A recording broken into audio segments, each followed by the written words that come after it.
Hoje é 4 de novembro, celebramos São Carlos Borromeu. A obra de São Borromeu, um dos santos mais importantes e mais queridos da Igreja, poderia ser resumida em duas palavras: dedicação e trabalho. Mas para fazer justiça, como ele sempre pregou, temos de acrescentar mais uma, sem dúvida a mais importante: humildade.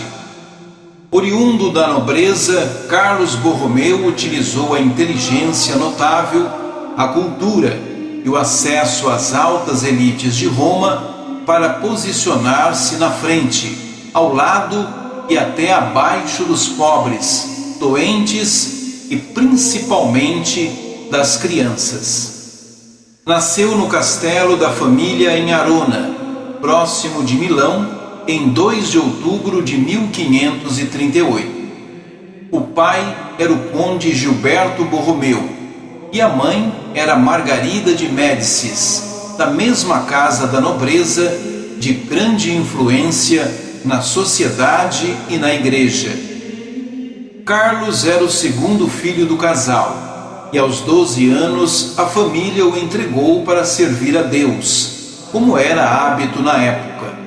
Com vocação religiosa acentuada, penitente, piedoso e caridoso como os pobres. Levou a sério os estudos, diplomando-se em Direito Canônico, aos 21 anos de idade. Um ano depois, fundou uma academia para estudos religiosos, com total aprovação de Roma.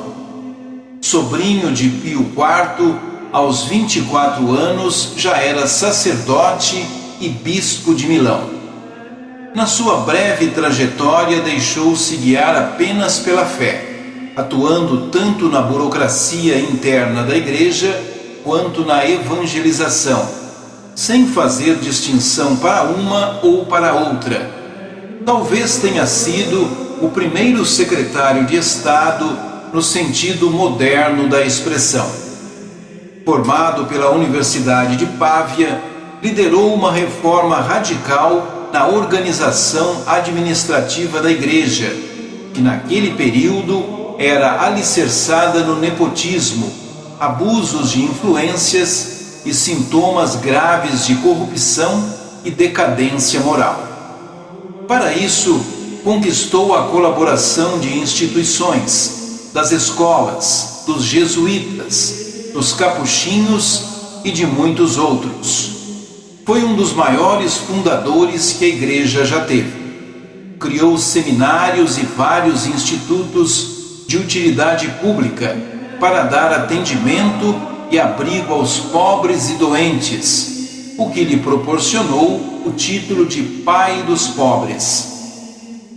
Orientou muitas ordens e algumas que surgiram depois de sua morte o escolheram para padroeiro, dando continuidade à grandiosa obra de amparo aos pobres que nos deixou. Contudo, tudo foi muito difícil, porque encontrou muita resistência das ordens conservadoras. Aliás, foi até vítima de um covarde atentado, enquanto rezava na capela. Mas saiu ileso e humildemente perdoou o seu agressor. Chegou 1576 e com ele a peste.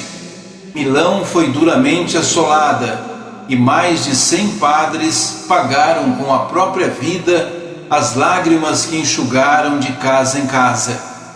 Um dos mais ativos era Carlos Borromeu. Visitava os contaminados, levando-lhes o sacramento e consolo, sem limites nem precauções. Chegou a flagelar-se em procissões públicas, pedindo perdão a Deus em nome do seu povo.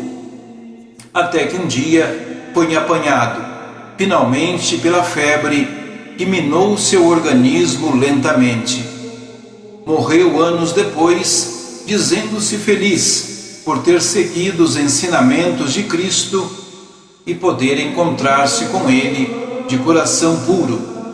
Tinha apenas 46 anos de idade quando isso aconteceu, no dia 4 de novembro de 1584, na sua sede episcopal na Itália. O Papa Paulo V canonizou-o em 1610 e designou a festa em homenagem à memória de São Carlos Borromeu para o dia de sua morte. Rezemos. São Carlos Borromeu, rogai por nós.